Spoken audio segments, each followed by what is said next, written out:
I'm so pleased to have today the opportunity to talk with my dear friend, the preeminent sociologist, ARLIE Hochschild, whose books have been enormously influential. The most recent is Strangers in Their Own Land. And I want you to talk about it, ARLIE. You started this book before Trump was elected. Tell us a little bit about the book and also why you've started this. It reveals a lot about who actually supported Trump and why, but what got you to do this? Well, in 2011, I was sitting in my office in the sociology department here at UC Berkeley, and I had a moment of thinking, look, we're already doing the splits. Congress was at a total standstill, and left was being what it was, and the right was growing, and there wasn't any talk already then. And I thought, all the things that I've call for some belief in good government. Not that government's the only instrument for improvement of life, but it's an important one. And I was feeling it was being disparaged and given up on. So I thought, I don't know anyone on the extreme right from the Tea Party, not here in Berkeley. And I realized that I lived in a bubble, a geographic bubble. Berkeley, a bubble? Berkeley, Please. a bubble. Yes. And an electronic bubble. I open my laptop and it gives me myself back again. A media bubble. And that my neighbors were in the bubble too. And actually we're all in bubbles.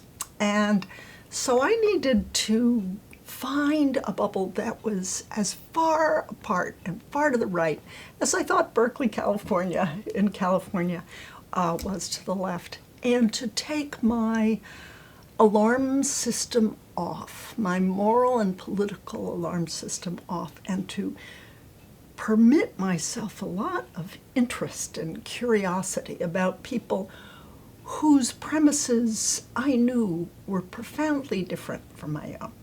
Now, you went to Louisiana.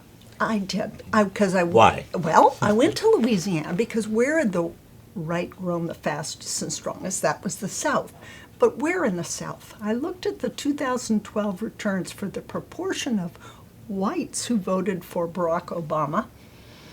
And for the whole region of the South, it was 30%. But for Louisiana, it was 14% of whites voting for Obama. So I thought, perfect, this is where I want to go. And within Louisiana, I thought, well, there's this petrochemical center around Lake Charles. They very proudly call themselves kind of the buckle in America's energy belt. And I knew one person there, and she happened to be the mother-in-law of a former graduate student of mine here at Berkeley. And she was an artist and a progressive, but her best friend was very enthusiastic for the Tea Party.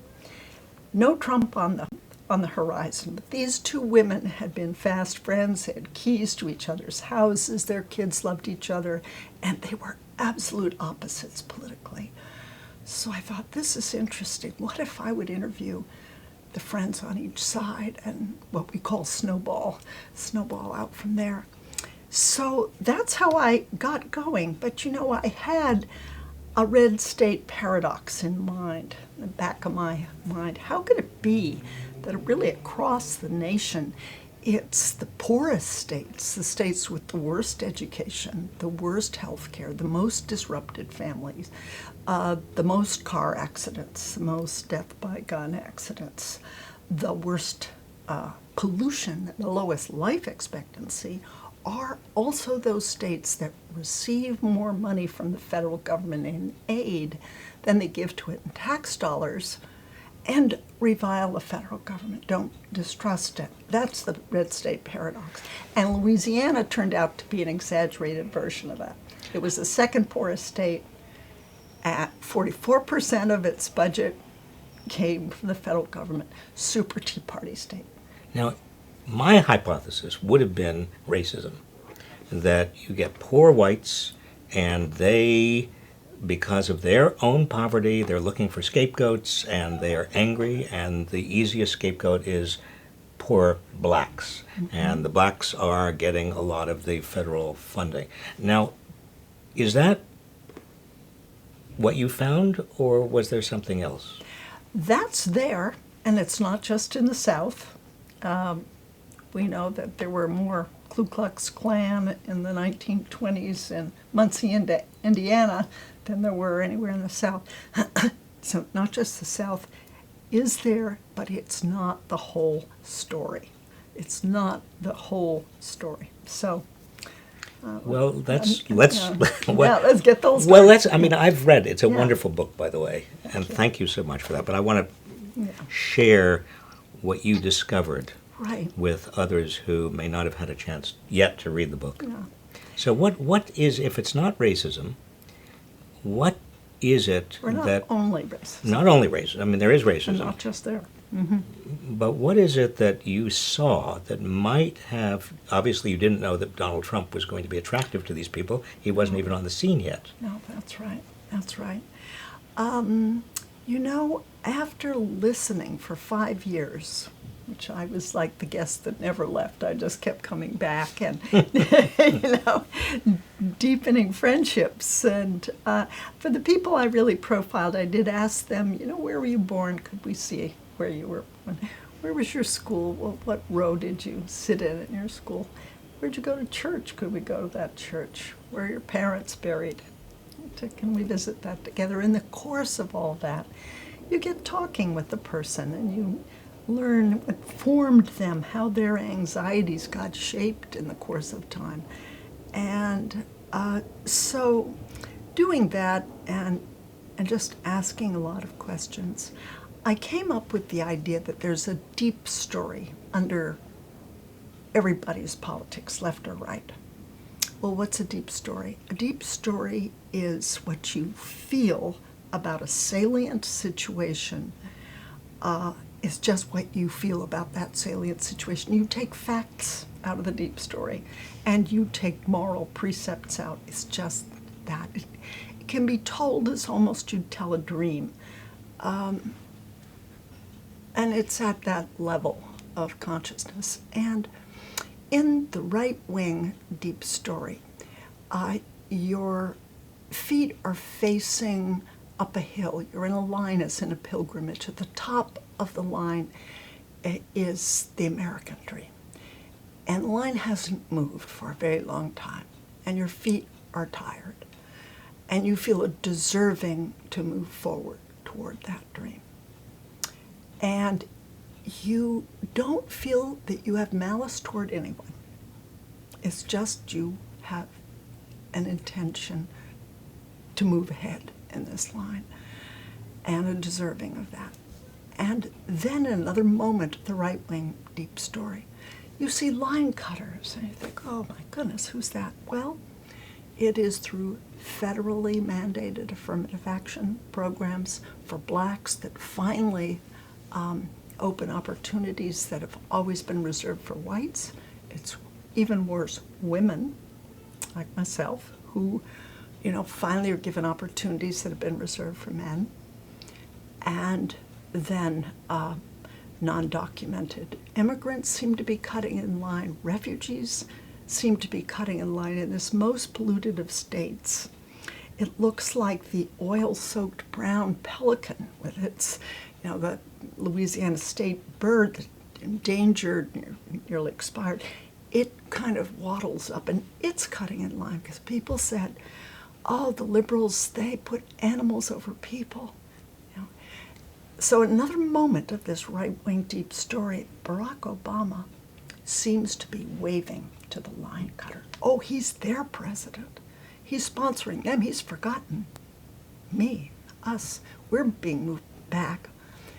And isn't he a line cutter? So many people asked me, how did Barack Obama's mother, she was a poor single mother, how could she afford a Harvard education and a Columbia education? My parents couldn't afford that. Something rigged, something fishy. They would go to other explanations for why. Maybe he's a puppet of something. So in another moment of this story, that the line waiter is pushed back and feels like actually none of the things he cares about actually are on the agenda, and that he's kind of lost his culture to Hollywood. He's lost his church, to growing secularization. People are putting his region down, it's stupid old South, and that his jobs, his fundamental way of life, and the self that the stoical self he's had to develop to keep that job, all of that seems chancy and eclipsed. And he feels like a stranger in his own land. He can't even go fishing because there's mercury in the fish. It's not his anymore. And finally, there's another moment in the right-wing deep story where someone more educated, someone from the coast, someone with a Harvard or Berkeley PhD, turns around and says, "You ignorant, backward, racist, homophobic, sexist, uncultured redneck." And that's the new epithet. That's the, okay, I give up. And the last year of my research, I attended a Trump primary in New Orleans, where he comes from the Trump plane down from the sky, thousands of people with very excited with their Trump signs and hats, and crowded in. And I suddenly had a feeling the euphoria was in them. And some people had what the Lord has brought. There was actually a sign like that. I thought, I've been spending 5 years studying the dry kindling, and now I see the match. The book was published before he became our president, but it was plain what was happening. Well, that deep story, that right-wing deep story, is a very powerful explanation for Donald Trump. But it raises a fundamental question for those of us who feel that Trump is not only a malevolent influence in America, but also is hurting even those people. What is our reaction? What should we, who exist in a completely different bubble, what should we be doing or saying? Great.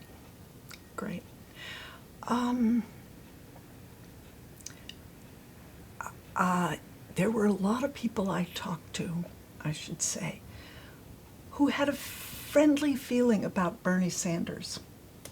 Oh, he's pie in the sky. He says he's a socialist, but we're a capitalist society. But Uncle Bernie, I didn't hear that about Hillary Clinton, but well, you wouldn't say, Bernie. I mean, anti-Hillary. Yeah, anti-Hillary. No, it didn't.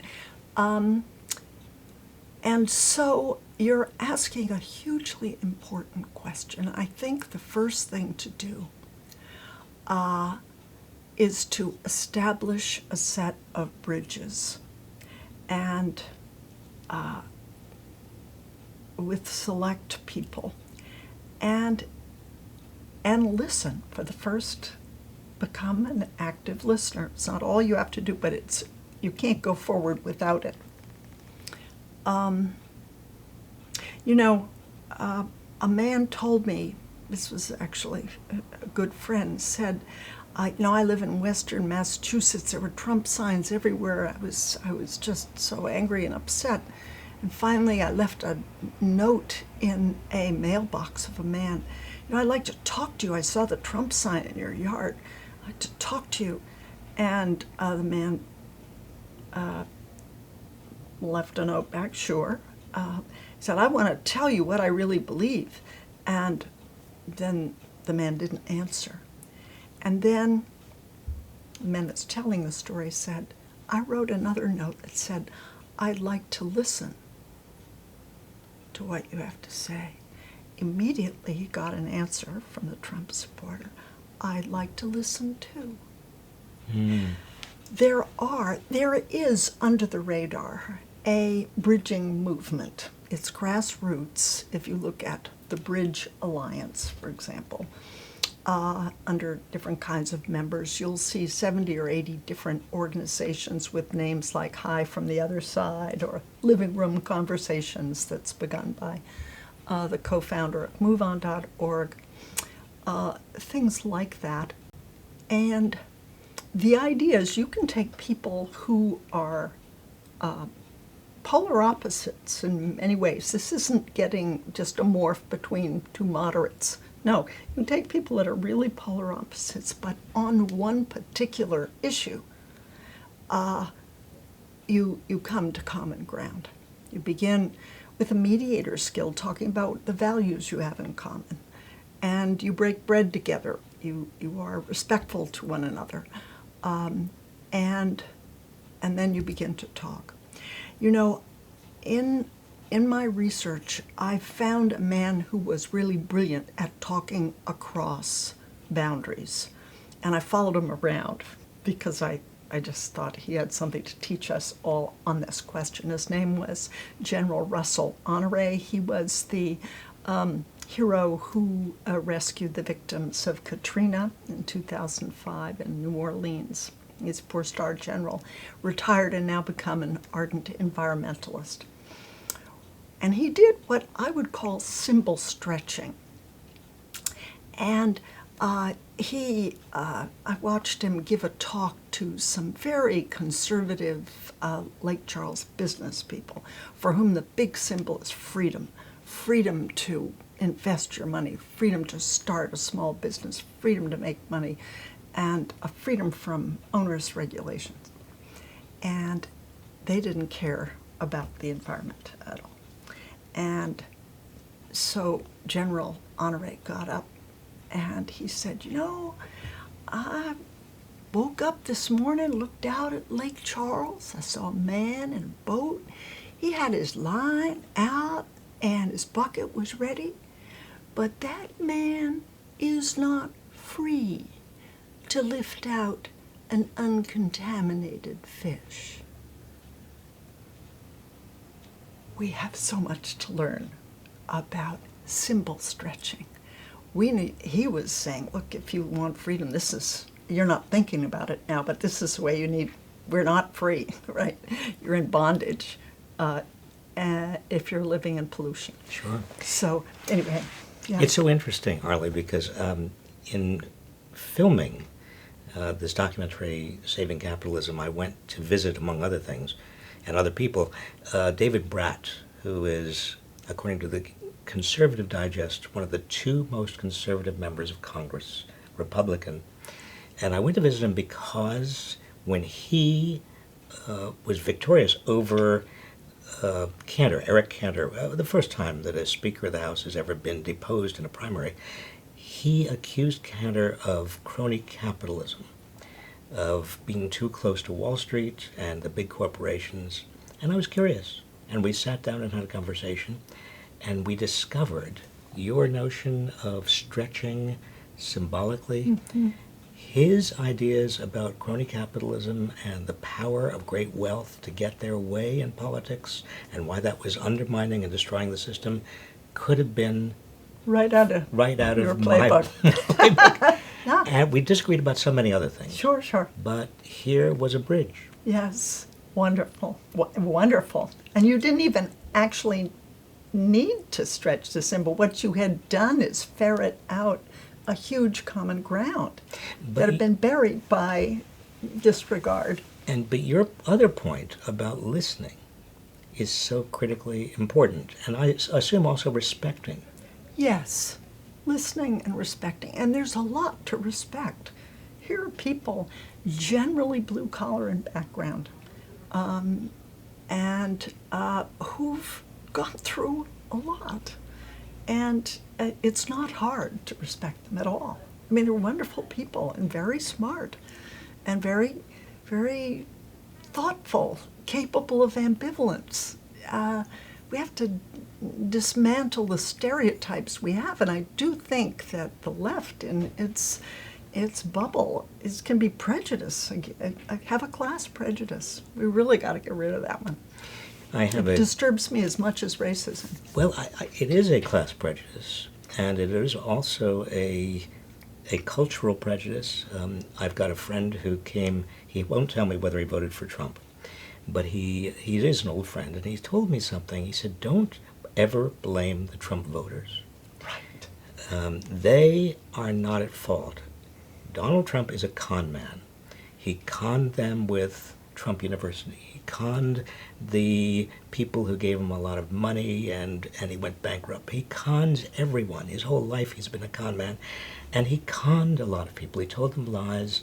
Don't blame them for believing him, because a lot of people could fall for a con man." If they're desperate and if they don't see that the Democratic Party or any other party is offering them anything remotely attractive to their eyes, Well, then it's easy to be conned. Well, you also mentioned Bernie Sanders in passing, and I was interested in that because when I was, again, going back and preparing or doing filming for Saving Capitalism, I came across these farmers in the middle of Missouri, the farm family who was debating in 2015, they were debating whether to support Trump or Sanders, and I kept on hearing the same thing from rural America, in Kansas and elsewhere, Trump or Sanders. And I kept saying to myself, wait a minute, I don't understand this. But, they're not at all equivalent. How can you be debating among these two or between these two? But what you're saying gives a very powerful clue.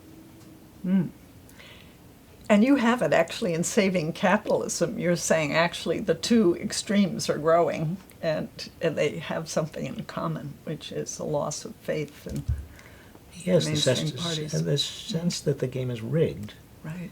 which is close to your deep story.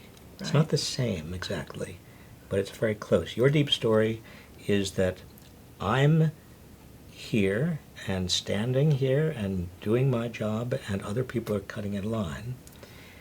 And that the authority in charge is not looking at me, it's not gazing on me, it's not recognizing my feelings And my legitimacy. and my legitimacy, but is only looking at all those recipients of benefits, as they see, who are cutting in line. And they also feel, well, it's my tax dollar that's paying for all the people that are cutting in line ahead of me. So there's that. Some felt that was important. Others, no, it's just, I'm forgotten. So, one final question, and you're very kind to give me all this time and everybody else all this time. But given everything that you've seen and everything that you've written about and all of your understandings of what happened, and ultimately Trump is, as you say, the fire, the spark on the tinder that you already identified. What do we do in 2018 or 2020? I mean, building bridges, listening carefully, respecting, that's all very important, but it's very hard to build those bridges, very hard to break out of our bubbles. And what kind of a leader or leaders do we need? We need leaders, and they should stand up now, and they should get out there now and try articulating a vision. And it should be a vision that uses this symbol stretch. For example, the thing that I think worries you and I most is really the lifeblood of democracy, a whole system of checks and balances, the importance of a free press, of an independent judiciary.